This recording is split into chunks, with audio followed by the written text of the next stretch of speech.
Hello students, कैसे हैं आप सभी। उम्मीद है कि आप सभी अच्छे होंगे। तो अपने भेड़ की नस्लें चल रही थी, उसमें से अपने जो दो नस्लें थी कौन कौन सी, एक मेरिनो, दूसरी कौन सी चोखला या फिर चोखला नस्ल जो थी उसके बारे में अपन ने विस्तार से चर्चा की थी। उसके बाद में अपन जो तीसरी नस्ल है वो कौन सी है, कराकुल नस्ल के बारे में देखेंगे। कौन सी नस्ल बच्चों, कराकुल नस्ल। अब एक कराकुल नस्ल है, इसकी सबसे पहले अपन क्या बात करेंगे बच्चों, सबसे पहले बात करेंगे कि इसकी ओरिजिन मतलब कि इसकी उत्पत्ति कहां हुई है। तो उत्पत्ति कहां हुई है बच्चों, इसकी उत्पत्ति हुई है मध्य एशिया के अंदर। क्या बताया गया है, इसका उत्पत्ति स्थान बताया गया है मध्य एशिया। इसके बाद में बात करें ये नस्ल किसके लिए प्रसिद्ध है, मांस हेतु प्रसिद्ध नस्ल कौन सी है भेड़ की, तो वो कौन सी है बच्चों, कराकुल जो नस्ल है वो मांस हेतु प्रसिद्ध नस्ल है। अब इसके अंदर एक शब्द आता है, वो शब्द कौन सा है, पेल्ट। अब ये पेल्ट होता क्या है, देखो पेल्ट क्या होता है, मेमनों को कम उम्र में ही मारकर उनसे क्या है घुंघरालू जो ऊन होती है वो प्राप्त करना क्या कहलाता है बच्चों, पेल्ट कहलाता है। क्या कहलाता है, पेल्ट कहलाता है। इसमें क्या करते हैं, जो भेड़ है, भेड़ का जो छोटा बच्चा है मेमना जिसको अपन बोलते हैं, उस मेमने को क्या करते हैं अपन, उसको कम उम्र के अंदर ही क्या करते हैं, मार देते हैं और उससे क्या प्राप्त करते हैं, घुंघरालू ऊन प्राप्त करते हैं। क्योंकि मेमनों के जो छोटे मेमने होते हैं, बच्चे होते हैं भेड़ के, उनसे कौन सी ऊन प्राप्त होती है, घुंघरालू ऊन प्राप्त होती है। इसलिए उसको क्या करते हैं अपन, मारते हैं, तो उसको क्या बोलते हैं, पेल्ट बोलते हैं। इसके बाद में उससे उस पेल्ट से अपन क्या करते हैं, उस पेल्ट से अपन क्या करते हैं, सर्दियों के महंगे वस्त्र निर्माण करते हैं। जो सर्दियों के जो महंगे महंगे वस्त्र होते हैं वो किससे बनाते हैं, पेल्ट से। जो मेमने होते हैं उनको मारकर जो घुंघरालू ऊन प्राप्त किए थे उनसे अपन क्या प्राप्त करते हैं, क्या बनाते हैं, उनसे सर्दियों के महंगे वस्त्र तैयार करते हैं। इसके बाद में अपन बात करें दूसरी नस्ल कौन सी है बच्चों, इसमें मतलब दो पहले हो गई, तीसरी है, चौथी नस्ल कौन सी है, चौथी नस्ल है मालपुरा, जिसको मालपुरी भी बोलते हैं या फिर मालपुरा बोलते हैं। अब मालपुरा का जो ओरिजिन स्थान बताया गया है वो क्या बताया गया है बच्चों, मालपुरा टोक के अंदर एक इसकी उत्पत्ति बताई गई है। कौन सी नस्ल की, मालपुरा नस्ल की उत्पत्ति बताई गई है, मालपुरा टोक। इसके बाद में बात करें, ये तो मैदानी क्षेत्र में भी पाई जाती है, साथ के साथ पहाड़ी क्षेत्र, बस इतना ही याद रखना है, इसमें मैदानी क्षेत्र में भी पाई जाती है और साथ ही साथ कहां पाई जाती है, जो पहाड़ी क्षेत्र होता है, दोनों क्षेत्रों में कौन सी नस्ल पाई जाती है, मालपुरा नस्ल पाई जाती है। इसके बाद बात करें इसके ऊन, जो इसकी ऊन है किस काम में आती है, तो ऊन किस काम में आती है बच्चों, गलीचे बनाने। जो फर्श पर जो बिछाते हैं जो गलीचे, वो बनाने के लिए कौन सी ऊन काम में आती है, कौन सी भेड़ की, मालपुरा भेड़ की ऊन काम में आती है। इसके बाद हम बात करें जो मालपुरा नस्ल है इसकी ऊन कैसी होती है, मोटी व निम्न श्रेणी की। मतलब कि इसकी ऊन कैसी होती है, मोटी होती है, और निम्न श्रेणी का मतलब है कि इसकी क्वालिटी ज्यादा भी अच्छी नहीं रहती, क्वालिटी ठीक ठाक रहती है। कौन सी नस्ल की, मालपुरा नस्ल की ऊन की। अब प्रति वर्ष बात करें, प्रति वर्ष जो मालपुरा नस्ल है उससे कितनी ऊन प्राप्त होती है। यदि आपसे पूछे कि जो मालपुरा नस्ल है भेड़ की, उससे प्रति वर्ष कितनी ऊन प्राप्त होती है बच्चों, तो क्या बताओगे, 1 से 1.5 kg। कितनी बच्चों, 1 से 1.5 kg प्रति वर्ष ऊन प्राप्त होती है। कौन सी नस्ल से, जो मालपुरा जो नस्ल है भेड़ की, उससे 1 से 1.5 kg प्रति वर्ष क्या प्राप्त होती है, ऊन प्राप्त होती है। इसके बाद में बात करें जैसलमेरी। अब नाम से पता लग जाएगा इसकी उत्पत्ति कहां है, क्योंकि जैसलमेरी से क्या हो गया, जैसलमेर, तो इसकी उत्पत्ति क्या है, जैसलमेर है। क्या है बच्चों, इसकी ओरिजिन जो उत्पत्ति स्थान है वो क्या है बच्चों, जैसलमेर है। साथ ही साथ बात करें इसका वितरण स्थान कि जैसलमेर के अलावा कहां कहां पाई जाती है, तो कहां कहां पाई जाती है। सबसे पहले बात करें जोधपुर, बाड़मेर, ये कहां कहां फैली हुई है, मतलब जोधपुर और बाड़मेर के अंदर ये नस्ल है, जैसलमेरी नस्ल फैली हुई है। इसके बाद में बात करें इसकी ऊन क्या है, वर्ष में 2 बार काटी जाती है। जैसे अपन ने बताया था ना, चोखला नस्ल में बताया था, मैंने बात की थी कि चोखला नस्ल की भी ऊन वर्ष में कितनी बार काटी जाती है, 2 बार। वैसे ही जो जैसलमेरी जो नस्ल है भेड़ की, इसकी ऊन भी कितनी बार काटी जाती है बच्चों, 2 बार काटी जाती है। मतलब एक वर्ष के अंदर कितनी बार ऊन काटेंगे, 2 बार ऊन काटी जाती है। कौन सी नस्ल की, जैसलमेरी नस्ल की। अब बात करें राजस्थान में, राजस्थान की सबसे लंबी व भारी नस्ल की बात करें, किसके अंदर, भेड़ों के अंदर बात कर रहे हैं बच्चों। ये आप मतलब कि जो बकरी वगैरह है उसकी बात नहीं करें, पर भेड़ की बात करें कि भेड़ में राजस्थान की सबसे लंबी व भारी नस्ल की बात करें तो कौन सी है, जैसलमेरी जो भेड़ की नस्ल है वो राजस्थान के अंदर सबसे लंबी व भारी नस्ल होती है। कौन सी नस्ल, जैसलमेरी। अब जैसलमेरी है, मतलब कि जैसलमेर रेगिस्तानी इलाका है। ये तो आपको पता है कि जो जैसलमेर है वो रेगिस्तानी इलाका है, तो ये कौन सी नस्ल होगी? पूर्णतः रेगिस्तानी नस्ल होगी। जैसलमेर में रेगिस्तानी इलाका है, इसलिए ये क्या रहेगी? पूर्णतः रेगिस्तानी नस्ल रहेगी। कौन सी? जैसलमेरी नस्ल। अब बात करते हैं राजस्थान में सर्वाधिक मांस उत्पादन। यदि बात करें कि राजस्थान के अंदर जो भेड़ की नस्ल है, कौन सी नस्ल से सब सर्वाधिक मांस उत्पादन होता है, तो वो कौन सी नस्ल है? जैसलमेरी। क्यों? क्योंकि सबसे बारीक और लंबी होती है, शरीर में हट्टी कट्ठी होती है, तो इसलिए जैसलमेरी जो नस्ल है बारीक, इसकी वजह से होने से इसमें क्या होगा? मांस भी अधिक उत्पादन होगा। तो सर्वाधिक राजस्थान में सर्वाधिक मांस उत्पादन कौन सी नस्ल से होता है? राजस्थान के अंदर जैसलमेरी, जो जैसलमेरी नस्ल है उसी से सर्वाधिक मांस उत्पादन होता है। बात करें इसकी कि विपरीत परिस्थितियों में, जो विपरीत परिस्थिति रहती है, मान लो कभी मतलब कि जैसलमेर में पाई जाती है तो वहां क्या है कि पानी वगैरह की समस्या रहती है। तो मान लो कोई विपरीत परिस्थिति है, जब इनको मान लो 2 से 4 दिन तक भी पानी, 3 से 4 दिन तक भी पानी ना मिले, तो ये क्या करती हैं? आसानी से पानी के बिना रह सकती है। मतलब विपरीत परिस्थितियों में ये 3 से 4 दिन तक बिना पानी पिए रह सकती है। यदि आपसे पूछे कि विपरीत परिस्थितियों में 3 से 4 दिन तक कौन सी नस्ल भेड़ की बिना पानी पिए रह सकती है, तो जैसलमेरी। जैसलमेरी 3 से 4 दिन तक बिना पानी पिए रह सकती है। यदि उनको पानी नहीं मिल रहा, 3-4 दिन पानी नहीं भी मिला, तो वो भी अपना जीवन यापन आसानी से कर सकती है फिर भी। इसके साथ में बात करें ऊन उत्पादन, जो जैसलमेरी नस्ल है उससे ऊन कितनी प्राप्त होती है बच्चों? 2.5 से 3.5 केजी। कितने बच्चों? 2.5 से 3.5 केजी प्रति वर्ष की बात करें। किसकी बात करें? एक वर्ष में कितनी ऊन प्राप्त होती है? एक भेड़ से 2.5 से 3.5 केजी के आसपास एवरेज ऊन प्राप्त होती है जैसलमेरी नस्ल से। अब दोबारा से एक बार इनको देख लेते हैं, एक बार रिवीजन कर लें। सबसे पहले अपन देख लेते हैं कराकुल। कराकुल के ओरिजिन बता दिया मैंने कि मध्य एशिया के अंदर इसकी उत्पत्ति बताई गई है।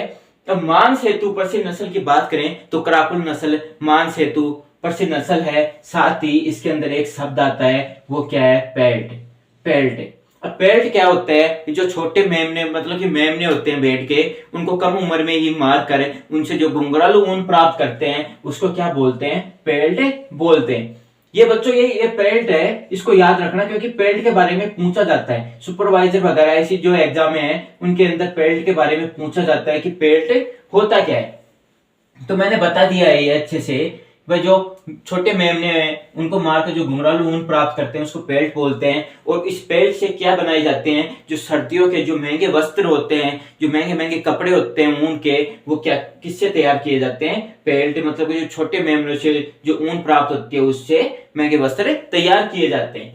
इसके बाद में मैंने बताया जो मालपुरा है उसकी उत्पत्ति स्थान क्या है, तो मैंने बताया मालपुरा टोंक के अंदर इसकी उत्पत्ति स्थान बताया गया। साथ ही बात करें इसमें जो मालपुरा नस्ल है भेड़ की, ये कहां पाई जाती है? मैदानी और पहाड़ी दोनों क्षेत्रों में पाई जाती है। ये कहां पाई जाती है? पहाड़ी और मैदानी दोनों क्षेत्रों के अंदर ये आपको आसानी से मिल जाएगी। साथ ही साथ बात करें इसकी ऊन की बात करें तो इसके ऊन से क्या बनाए जाते हैं? गलीचे वगैरह बनाए जाते हैं। और इसकी ऊन क्या होती है? मोटी व निम्न श्रेणी की होती है। और प्रति वर्ष 1 से 1.5 केजी ऊन एक भेड़ से, मालपुरा वाली भेड़ से प्राप्त होती है। अब लास्ट अपन बात करें इसमें जैसलमेरी नस्ल। अब जैसलमेरी जो नस्ल है ये कहां पाई जाएगी? जैसलमेरी से ही देख लो इसकी उत्पत्ति क्या है? जैसलमेर। क्या है बच्चों? जैसलमेर। इसका वितरण की बात करें तो इसका वितरण क्या बताओगे? जोधपुर व बाड़मेर में भी ये जैसलमेरी नस्ल पाई जाती है। बात करें इसकी ऊन, तो ऊन की कटाई करते हैं वर्ष में 2 बार। कितने बार ऊन काटी जाती है इसकी? जैसलमेरी की वर्ष में 2 बार ऊन काटी जाती है। चोखला नस्ल की तरह इसकी भी ऊन वर्ष में 2 बार काटी जाती है। और राजस्थान की ये क्या है? सबसे लंबी व भारी नस्ल भी है। सबसे लंबी और भारी नस्ल की भी बात करें तो कौन सी है बच्चों? जैसलमेरी नस्ल है। और ये पूर्णतः क्या है? रेगिस्तानी नस्ल है। साथ के साथ राजस्थान में सर्वाधिक मांस उत्पादन भी कौन सी नस्ल से होता है? राजस्थान में भेड़ की नस्लों की बात करें तो जैसलमेरी नस्ल से प्राप्त होता है। इसके बाद में बात करें कि जो जैसलमेरी नस्ल है ये विपरीत परिस्थिति में यदि उनको पानी नहीं मिल रहा, क्योंकि जैसलमेर क्या है? सूखा इलाका है, तो वहां पे यदि इनको पानी नहीं मिल रहा तो ये क्या करेंगे? 3 से 4 दिन तक भी बिना पानी पिए रह सकती है जैसलमेरी नस्ल। इसमें ये विशेषता अच्छी, इसके देखें तो ये अच्छी एक विशेषता है जो पूछी भी जा सकती है। इसके साथ ही बात करें इसकी ऊन उत्पादन की, तो 2.5 से 3.5 केजी ऊन किससे प्राप्त होता है, जैसलमेरी नस्ल से प्राप्त होता है। अब अपन इसमें बात करेंगे, अब जो मारवाड़ी नस्ल है उसकी बात करेंगे। इसके बात करेंगे बच्चों, जो मारवाड़ी नस्ल है उसकी बात करेंगे, तो मारवाड़ी नस्ल की जो उत्पत्ति हुई है बच्चों, उत्पत्ति बताई गई है, क्या बताया गया है, जो मारवाड़ क्षेत्र है वो क्या बताया गया है, मारवाड़ी का जो बेट है उसका उत्पत्ति स्थान बताया गया है। अब मारवाड़ क्षेत्र के अंदर क्या क्या आता है, जैसे सिरोही, जोधपुर, पाली व नागौर किसके अंदर आते हैं बच्चों, मारवाड़ क्षेत्र के अंदर आते हैं। वहां पे मारवाड़ी जो नस्ल है बेट की उसकी उत्पत्ति बताई गई है। अब जो यूरोपीय जो देश होते हैं उस देश में इसकी ऊन को, जो मारवाड़ी नस्ल की जो ऊन है उसको क्या बोला जाता है, जोरिया बोला जाता है। क्या बोला जाता है बच्चों, जोरिया बोला जाता है।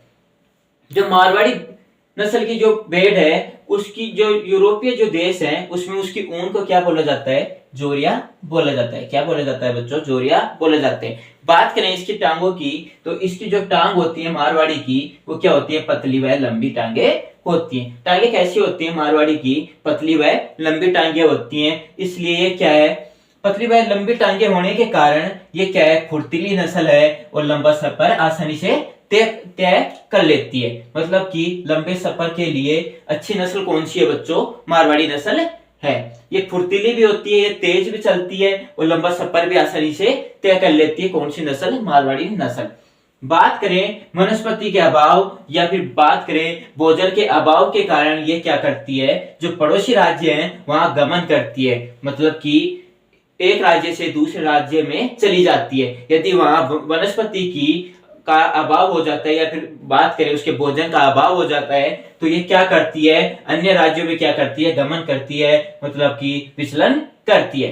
साथ के साथ बात करें कि राजस्थान की अन्य भेड़ों की तुलना में ये क्या है, अधिक स्वस्थ होती है। जो राजस्थान की जो भेड़ें होती हैं उन भेड़ों में सबसे ज्यादा स्वस्थ नस्ल कौन सी होती है, मारवाड़ी नस्ल होती है। क्योंकि ये फुर्तीली वगैरह और ये क्या करती है, लंबा सफर वगैरह सब चीज तय कर लेती है आसानी से। तो ये क्या है कि अधिक स्वस्थ नस्ल भी कौन सी है, मारवाड़ी नस्ल है। बात करें कि ये ठंडे व गर्म मौसम को सहन करने की क्या करती है, क्षमता रखती है। जो मारवाड़ी नस्ल है, जो ज्यादा गर्मी है उसको भी सहन करने की, साथ के साथ जो ठंड होती है ज्यादा उसको भी सहन करने की क्षमता कौन सी नस्ल में पाई जाती है, मारवाड़ी नस्ल के अंदर पाई जाती है। इसके बाद में बात करें अपने नेक्स्ट जो नस्ल है वो है सोनाली नस्ल। कौन सी बच्चों, बेट की जो सोनाली नस्ल है इसकी उत्पत्ति क्या बताई गई है, तो उत्पत्ति की बात करें तो उत्पत्ति बताई गई है उदयपुर का जो क्षेत्र है वहां पे कौन सी नस्ल की उत्पत्ति बताई गई है, सोनाली नस्ल की उत्पत्ति बताई गई है। इसके साथ ही ये क्या है, त्रिप्रयोजनी नस्ल है। क्या है ये, त्रिप्रयोजनी नस्ल है। मतलब कि इसको मांस, दूध और वजन ढोने